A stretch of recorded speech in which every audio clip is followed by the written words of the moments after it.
Hi friend, स्वागत है आपका सतंदर ITI के डिजिटल लर्निंग क्लास में। मैं दिनेश कुमार आज आप सबों के लिए लेकर आए हैं डीसी मोटर का एक नया टॉपिक 2 पॉइंट स्टार्टर। जैसा कि हम लोग पिछले क्लास में पढ़े थे कि डीसी मोटर को स्टार्ट करने के लिए स्टार्टर की आवश्यकता होती है, तो बिल्कुल सही कि डीसी मोटर को अगर हमें स्टार्ट करना हो तो हमें किनकी आवश्यकता होती है? स्टार्टर की। ऐसे में अगर हम देखें तो किसी भी डिवाइस को स्टार्ट करने के लिए किसी न किसी कुंजी, स्विच आदि की आवश्यकता होती है, क्योंकि किसी भी डिवाइस को हम डायरेक्ट नहीं चलाते हैं, उसे स्विच से ही कंट्रोल करते हैं, यानी स्विच की आवश्यकता होती है। ठीक उसी प्रकार से एक डीसी मोटर को चलाने के लिए किसकी आवश्यकता होती है? तो स्टार्टर की आवश्यकता होती है। जैसे कि एक छोटा सा सिंपल डायग्राम से हम लोग समझें अगर, तो मान लिया जाए ये हमारे पास आर्मेचर है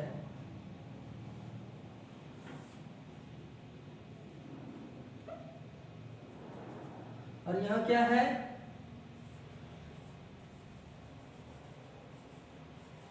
डीसी सप्लाई हमने दे रखा है। ये आर्मेचर और ये फील्ड वाइंडिंग है। इसको हम लोग क्या कहते हैं? Series field winding. और ये आर्मेचर। मान लिया जाए कि सीरीज मोटर है, तो आप क्या करेंगे? इस मोटर को डायरेक्ट ही प्लग में डाल देंगे, यानी इधर से प्लस हम अगर एक मेरे पास इधर अगर सॉकेट लगे हुए हैं जिसमें कि डीसी सप्लाई दिए हुए हैं, यहाँ पर 2 पॉइंट बने हुए हैं, ये प्लस के और ये माइनस के, ऐसे 2 पॉइंट बने हुए हैं। तो क्या करेंगे आप? इसके वायर्स को डायरेक्ट इसमें डालेंगे, यानी अगर ऐसा करते हैं तो यह मोटर जलने की बहुत खतरा हो जाएगा। इसमें बहुत संभावना होगा कि यह मोटर जल जाएंगे।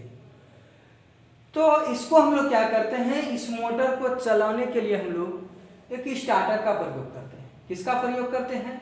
मतलब इसे हम डायरेक्ट कनेक्ट नहीं करते हैं, इसे चलाने के लिए क्या करते हैं? एक स्टार्टर का प्रयोग करते हैं। और यह इसलिए भी करते हैं क्योंकि आपको पिछले क्लास में भी हमने बताया था कि आर्मेचर करंट जो होते हैं वो कम होते हैं। आर्मेचर करंट कम होते हैं, यानी बहुत कम, यानी लगभग 1 ओम। लगभग कितना होता है? आर्मेचर करंट का मान 1 ओम होता है। अगर 1 ओम इसका रेजिस्टेंस है तो बहुत कम रेजिस्टेंस है, और जब यह ऑफ अवस्था में होता है तो उस समय इसका ईबी क्या होता है? बाइक ईएमएफ 0 होता है। मतलब ईबी भी 0 है, आर्मेचर रेजिस्टेंस भी 0 है, तो ऑटोमेटिक अगर रेजिस्टेंस कम है, ईबी 0 है, तो इसमें जो है ना करंट अधिक बहेगा। और करंट अगर अधिक बहने लगेगा तो आपको भी पता है कि किसी भी तार में अगर ज्यादा करंट प्रवाह होने लगे तो क्या होगा? उसकी तार पिघल जाएंगे, यानी जल जाएंगे। इस प्रकार से मोटर जल सकता है।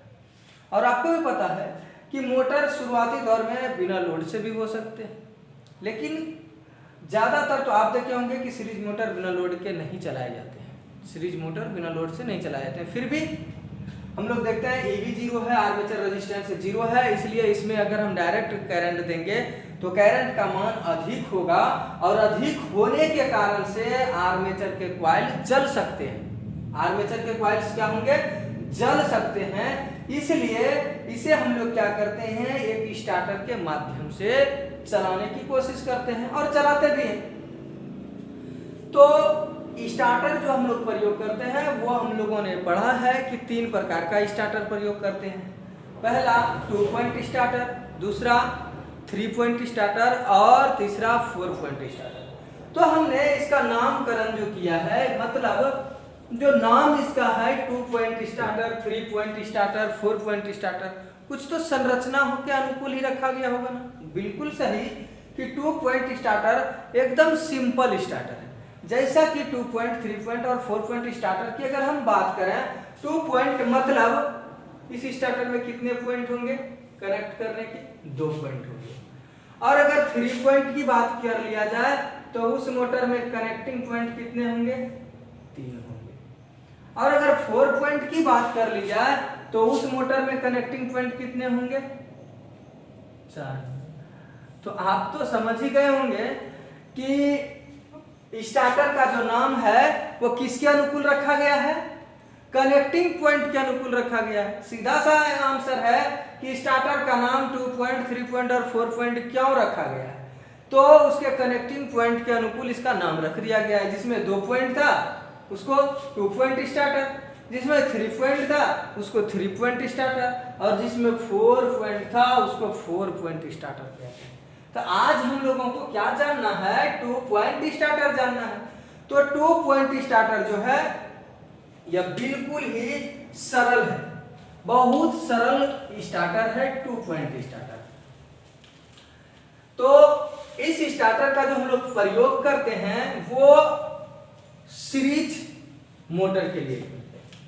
किसके लिए करते हैं? आप लोगों ने 3 प्रकार के मोटर भी पढ़ा है, सीरीज, शंट और कंपाउंड मोटर।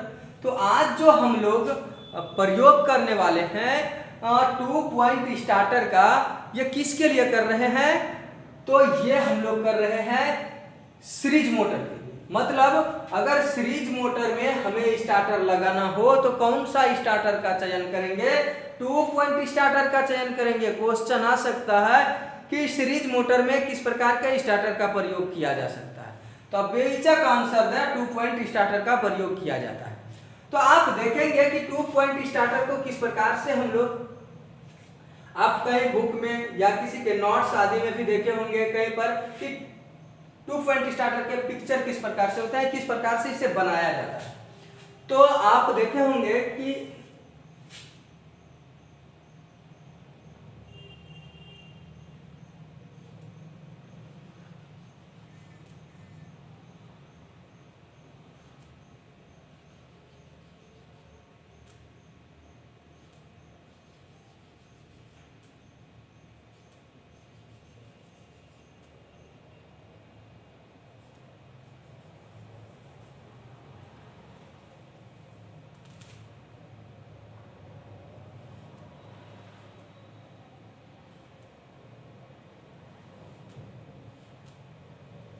मान लिया जाए इस प्रकार से हमारे कुछ रेजिस्टेंस होते हैं, इस प्रकार से हमारे पास क्या होते हैं? कुछ रेजिस्टेंस होते हैं। इस टाइप के हमारे पास मान लिया जाए 1 2 3 4 5 रेजिस्टेंस है। इसको हम लोग क्या कहते हैं? रेजिस्टेंस कहते हैं। अगर इस टाइप के हमारे पास 5 रेजिस्टेंस लगे हुए हैं और इसी के साथ में एक क्या लगे हुए हैं? एनवीसी लगे हुए हैं। क्या लगे हुए हैं? एनवीसी।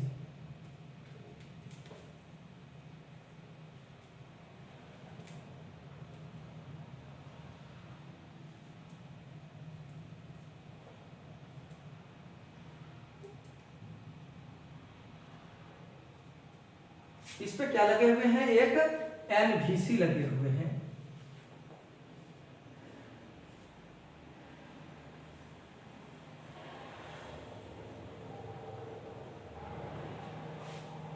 और यहां एक मैकेनिकल पार्ट लगे हुए हैं जो घूमता है, जिसको हम लोग कनेक्टिंग आर्म के नाम से जानते हैं। किसके नाम से जानते हैं?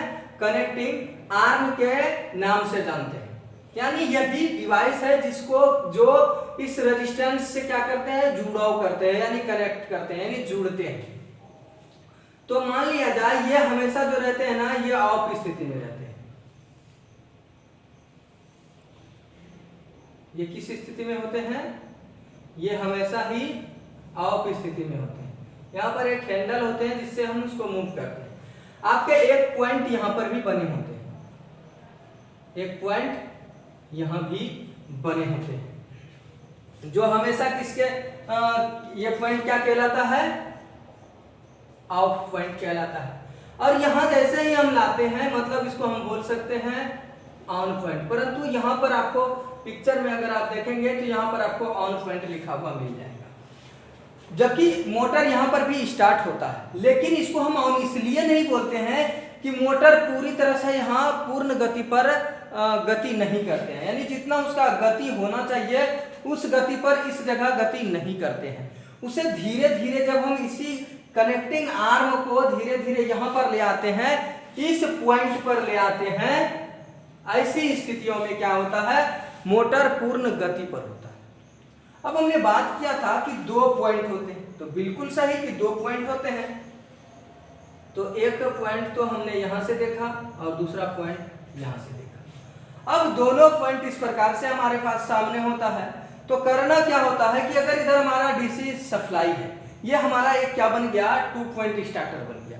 इतना तक अगर आप बनाते हैं तो आप क्या बना लिए, एक 2 पॉइंट स्टार्टर तैयार कर लिए, जिसे हम लोग क्या कहते हैं, इसको एनवीसी। एनवीसी का अर्थ होता है नो वोल्ट कॉइल। इसका अर्थ क्या होता है, यानी फुल फॉर्म बोले तो नो वोल्ट कॉइल। तो ये क्या काम करता है, पहले हम 2 पॉइंट स्टार्टर को अच्छी तरह से समझेंगे, उसके बाद हम लोग इसमें मोटर का कनेक्शन करेंगे। तो अभी बात कर रहे थे हम 2 पॉइंट स्टार्टर की, तो इसमें आपने क्या देखा कि एक कनेक्टिंग आर्म होता है, एक स्प्रिंग होती है। यही स्प्रिंग है जो इस कनेक्टिंग आर्म को जब हैंडल के माध्यम से हम क्या करेंगे, जब हमें मोटर स्टार्ट करना होगा, तो अभी देख लीजिए यहाँ पर मान लिया जाए हम इससे मोटर कनेक्ट किए हुए, इस वायर से मोटर कनेक्ट किए, तो ये एक रेजिस्टेंस हो गया, ये फर्स्ट रेजिस्टेंस, यह 2, 3, 4 और ये 5। मान लिया जाए इस प्रकार से हमने रेजिस्टेंस को काउंटिंग किया कि 1 2 3 4 5 रेजिस्टेंस हमारे पास है। अभी हमने इस कनेक्टिंग आर्म को कहां पर रखा है, ऑफ स्थिति में रखा है, तो इससे होकर कोई करंट यहां पर नहीं बह रही है, करंट नहीं बह रही है मतलब मोटर ऑफ है। और जैसे ही हैंडल को हम इस पॉइंट पर ले आएंगे, यहां पर लाएंगे, मोटर कम गति में चलना आरंभ कर देगा। मतलब आर्म को जैसे ही हम रेजिस्टेंस के पहले पॉइंट पर लेकर आ जाएंगे, तो मोटर कम गति में चलना आरंभ हो जाएगा। और जैसे ही इस आर्म को हम यहां मान लिया जाए ले आते हैं, मान लिया जाए यहां ले आए, तो ये रेजिस्टेंस क्या हो गया, मुक्त हो गया। ये रेजिस्टेंस मुक्त हो गया और ये रेजिस्टेंस का कोई काम नहीं, मतलब अब 4 रेजिस्टेंस सीरीज में जुड़े हैं। आपको भी पता है कि आर्मेचर के सीरीज में से जोड़ा जाता है, तो आर्मेचर के सीरीज में अब कितने रेजिस्टेंस हुए, 4 रेजिस्टेंस बचे, तो गति बढ़ जाएगा। फिर कुछ देर में हमने क्या किया, मतलब अब आर्म को क्या किया, जब मोटर कुछ गति में आ गया, फिर हम क्या किया, इसको यहां पर हमने कनेक्ट कर दिया, तो क्या हुआ, 2 रेजिस्टेंस मुक्त हो गया। अब 2 रेजिस्टेंस मुक्त होगा, रेजिस्टेंस केवल 3 जुड़े रहे, और 3 अगर जुड़े हुए हैं तो मोटर की गति और थोड़ी तेज हो गई। फिर हमने क्या की, इस आर्म को यहां कनेक्ट कर दिया, और जब यहां कनेक्ट कर दिया तो 3 रेजिस्टेंस मुक्त, अब केवल 2 रेजिस्टेंस आर्मेचर के सीरीज में कनेक्ट है। अगर 2 रेजिस्टेंस आर्मेचर के सीरीज में कनेक्ट है तो उसकी गति और तेज हो गई। ठीक हमने क्या किया, फिर से कि हमने इसे यहां कनेक्ट कर दिया। अब ऐसा करने के बाद 4 रेजिस्टेंस मुक्त हो गया, और फिर से हमने क्या किया, आर्म को फाइनली हम यहां ले आए।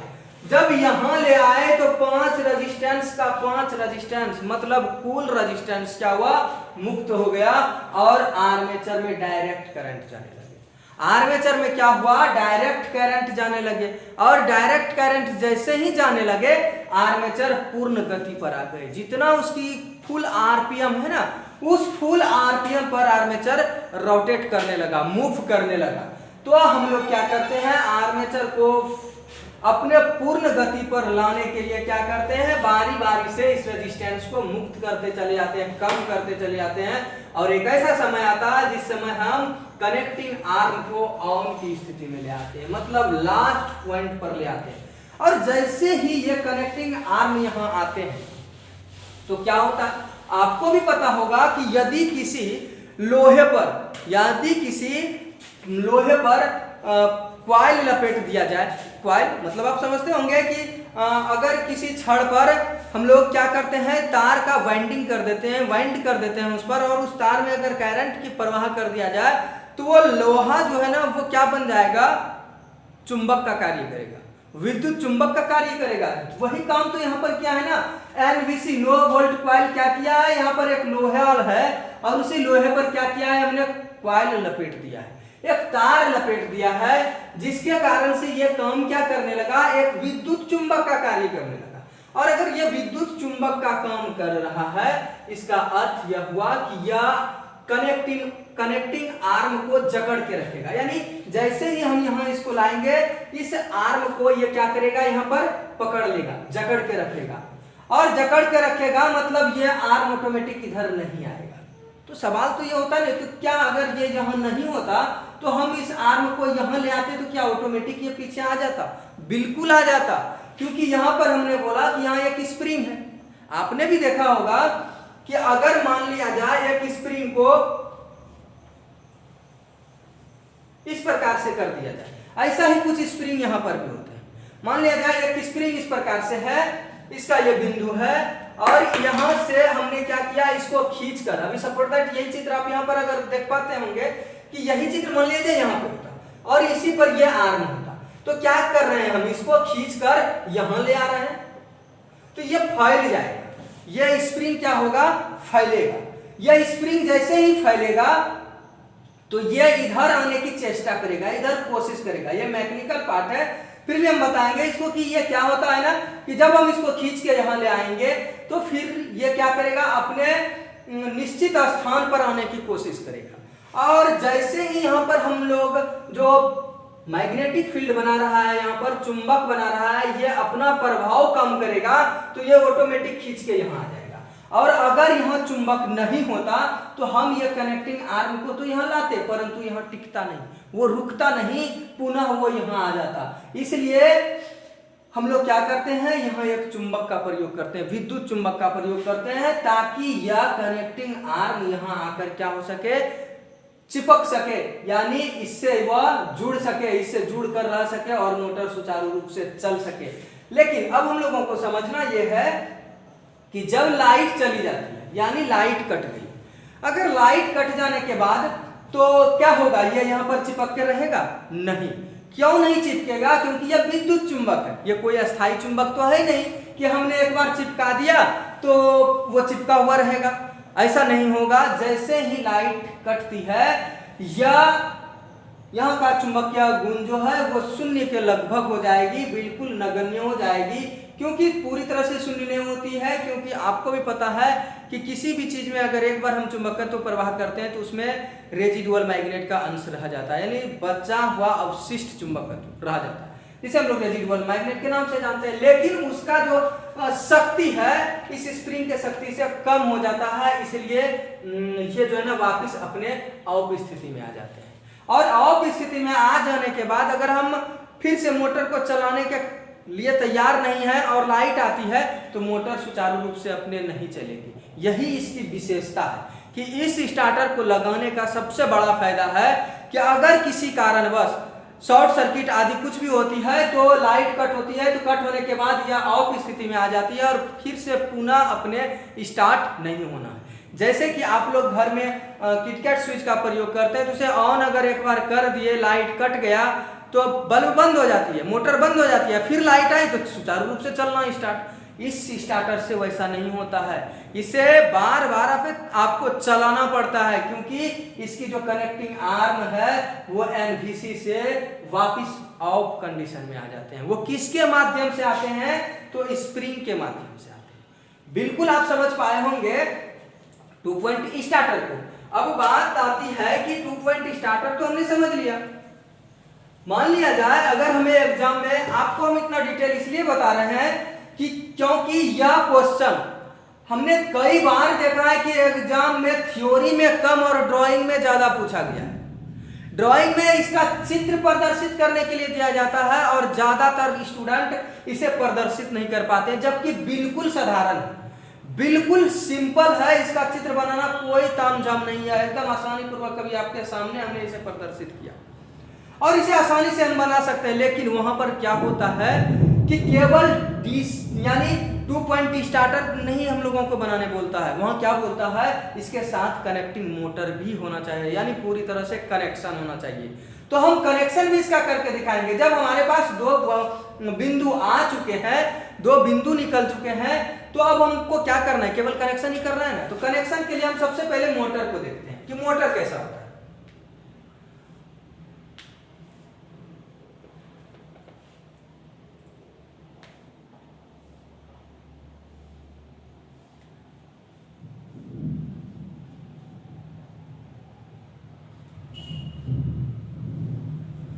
मान लिया जाए ये हमारे पास एक मोटर है, और मोटर में आपने देखा होगा कि डीसी मोटर में जो है ना एक बॉक्स होता है,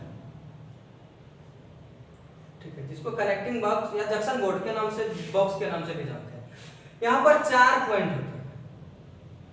यहाँ कितने पॉइंट होते हैं? 4 पॉइंट।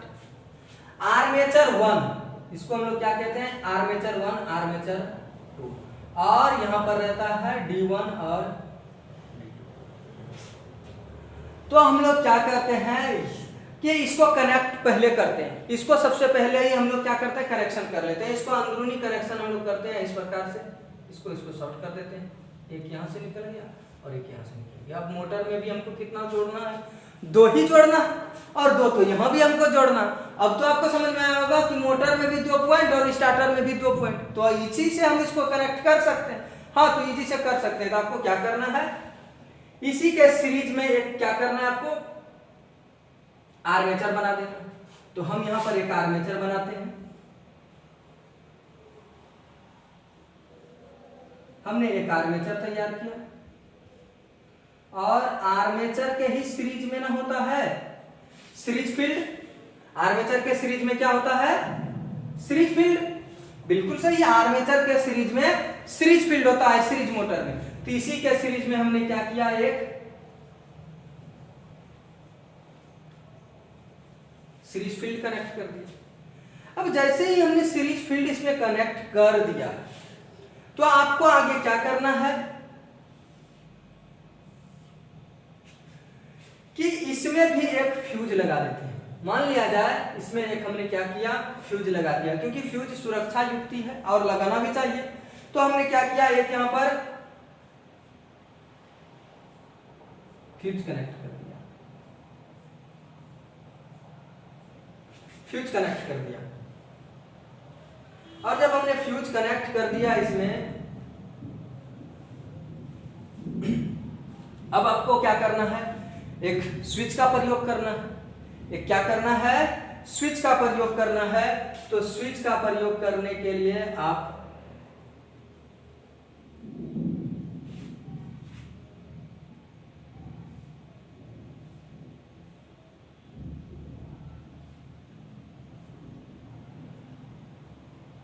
इस प्रकार से हम एक स्विच का प्रयोग करते हैं, और यहां से हम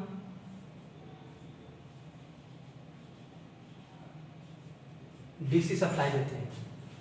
आपका जो आपके पास डीसी के स्रोत होते हैं पॉजिटिव और निगेटिव, तो आप क्या करते हैं? पॉजिटिव यहां से दे देते हैं और निगेटिव यहां से दे देते हैं। डीसी सप्लाई जैसे ही देते हैं, आप देख पाएंगे कि इस प्रकार से अगर हम मोटर का कनेक्शन करते हैं, और अगर ड्राइंग में करते हैं, तो आप श्योर हैं कि बिल्कुल सही है आपका कनेक्शन, क्योंकि इसी टाइप से हम लोग सरलता पूर्वक एक मोटर का कनेक्शन एक 2 पॉइंट स्टार्टर के साथ कर सकते हैं।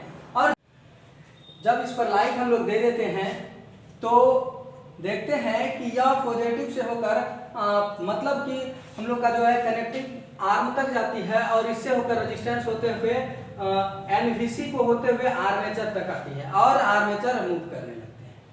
तो हम लोग जब 2 पॉइंट स्टार्टर को जान चुके हैं, तो जानना है कि एनवीसी जो होते हैं इसका वाइंडिंग किस प्रकार से की जाती है।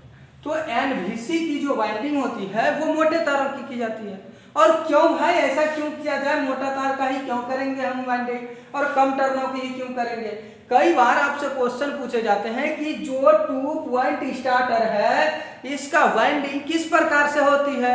तो आप सीधे तौर पर आंसर दें कि एमसीबी पे जो भी वाइंडिंग होते हैं वो मोटे तार और कम टर्नों के किए जाते हैं। यहां पर आप देख पा रहे होंगे कि एक टर्न लगे हुए हैं, मतलब कुछ लपेटा लगाया गया है।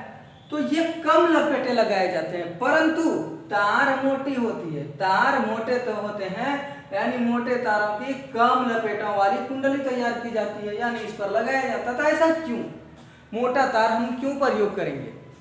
तो आंसर ये है कि मोटा तार हम लोग इसलिए प्रयोग में लाते हैं क्योंकि इसी एनवीसी से होकर करंट आर्मेचर तक आती है। उसी एनवीसी से होकर आर्मेचर करंट आते हैं, यानी टोटल आर्मेचर करंट किससे होकर आ रहे हैं? तो एनवीसी के माध्यम से। तो जब इसका करंट यहाँ से आएगा और अगर ये करंट अधिक ले रहे हैं, अगर यहाँ हम पतले तार का प्रयोग करेंगे तो क्या होगा? आप सोच सकते हैं कि ये अधिक करंट अगर खपत कर रही है और अगर हम यहाँ पर पतले तार का प्रयोग कर लेते हैं तो क्या हो सकता है? वहां पर क्या हो सकता है ना कि ये कॉइल कट जाएंगे, यानी एनवीसी जो है वो खराब हो जाएगी, और एनवीसी खराब होना मतलब स्टार्टर ऑफ होना। बिल्कुल सही बात है कि एनवीसी अगर खराब हो जाती है तो जो है इसका कनेक्टिंग आर्म वो क्या होंगे, फिर ऑफ स्थिति में आ जाएंगे। अब रही बात कि हम लोग पूरी तरह से 2 पॉइंट स्टार्टर को समझ पाए, 2 पॉइंट के स्टार्टर के कनेक्शन को समझ पाए कि उसका कनेक्शन किस प्रकार से करते हैं। अगर आपसे कोई पूछ ले कि 2 पॉइंट स्टार्टर का प्रयोग हम लोग क्यों करते हैं, कहाँ करते हैं, क्या 2 पॉइंट स्टार्टर एक स्विच है, तो हाँ है, क्योंकि इसका हम लोग प्रयोग स्विच के रूप में भी करते हैं। हाँ, तो इस प्रकार से कई क्वेश्चनों का आप आंसर केवल एक वीडियो देखने से दे सकते हैं। तो आप इसके अलावा जो इसमें क्वेश्चंस है कि इसमें जो है ओवरलोड रिले नहीं लगे हुए हैं, कहीं पर ओवरलोड रिले नहीं लगे हुए हैं। आप इस चित्र में भी देख सकते हैं, कहीं पर आपको ओवरलोड रिले नहीं दिखेंगे। क्यों नहीं है? तो जो जिस मोटर के लिए हम इस स्टार्टर का प्रयोग करते हैं, किस मोटर के लिए हम लोग प्रयोग करते हैं 2 पॉइंट स्टार्टर का? तो सीरीज मोटर के लिए, डीसी सीरीज मोटर, क्योंकि आप देख पा रहे हैं यहाँ पिक्चर में आर्मेचर के सीरीज में सीरीज फील्ड है, इसलिए यह सीरीज मोटर है। तो जो सीरीज मोटर है इसमें ओवरलोड होने की कोई चांस ही नहीं होती, ओवरलोड होने की कोई संभावना ही नहीं होती है, यानी चांस ही नहीं है। और जब किसी चीज की चांस ही नहीं है तो वो डिवाइस क्यों लगाया जाए? इसलिए इस पर नो लोड जो कॉइल होता है यानी ओवरलोड होता है वो नहीं लगाया जाता है, ओवरलोड इस पर नहीं लगाया जाता, क्योंकि यह मोटर आपको भी पता है कि सीरीज मोटर किसके लिए प्रयोग किया जाता है? उच्च लोड के लिए, उच्च लोड के लिए, उच्च क्षमता के लिए, यानी लोड जब इसका हमको ज्यादा जरूरत होता है तभी तो हम प्रयोग में ही लाते हैं सीरीज मोटर। तो इसका अब क्या होगा? ओवरलोड, मतलब इसका ओवरलोड नहीं है, इसलिए हम लोग क्या करते हैं, इस पर कोई ओवरलोड रिले का प्रयोग नहीं करते हैं, ओवरलोड रिले का प्रयोग नहीं करते हैं। आप एक चीज गौर करेंगे कि इस प्रकार से जब आप ड्राइंग में चित्र बनाएंगे, पिक्चर को तैयार करेंगे तो इसको नहीं दर्शाना है, अगर इसको भी दर्शाते हैं तो गलत हो सकता है। इसलिए हम बार बार इसलिए इसको कह रहे हैं कि ड्राइंग पर बनाना है, आपको ड्राइंग पर बनाना है, क्योंकि यह चित्र जो है ना थ्योरी में नहीं पूछे जाते, यह थ्योरी के एग्जाम्स में नहीं पूछे जाते हैं, क्योंकि आपको भी पता है कि आईटीआई के जो भी थ्योरी एग्जाम्स होते हैं वो ऑब्जेक्टिव टाइप है, वो ऑब्जेक्टिव टाइप है, और ऑब्जेक्टिव टाइप में कुछ इससे क्वेश्चन छोटा छोटा उठाकर पूछे जा सकते हैं, ना कि ऐसा पिक्चर पूछेंगे। तो ये पिक्चर हम इसलिए आप लोगों के समक्ष बनाए, आप लोगों को प्रदर्शित किए और इतना सरल बनाए ताकि इसको आप समझ पाए, हर स्टेप टू स्टेप को समझाने की हमने कोशिश की, और उम्मीद भी करते हैं कि आप सब 2 पॉइंट स्टार्टर को भली भांति समझ पाए होंगे। और अगर आप इसमें कहीं आपको डाउट है या त्रुटि आपको लगता है तो आप पुनः एक बार इसे देखें, और अगर उसमें भी आपको कहीं डाउट हो तो आप संपर्क कर सकते हैं, जिससे कि हम उस डाउट को क्लियर कर सकें, और डाउट को क्लियर करने की उम्मीद भी करेंगे, कोशिश भी करेंगे कि हम उस डाउट को क्लियर कर सकें। तो आज जो हमने बताया डीसी मोटर का 2 पॉइंट स्टार्टर, ये भली भांति आप लोग समझे। आगे हम लोग नेक्स्ट क्लास में जानेंगे डीसी मोटर का ही एक टॉपिक है जो 2 पॉइंट के बाद हम लोगों को पढ़ना है, वो है 3 पॉइंट स्टार्टर। तो 3 पॉइंट स्टार्टर की भी कुछ इस प्रकार से कार्यशैली एवं उसकी संरचना आदि सब चीजों को डिटेल से पढ़ेंगे। तो आज के लिए बस इतना ही, मिलते हैं नेक्स्ट क्लास में, तब तक के लिए धन्यवाद।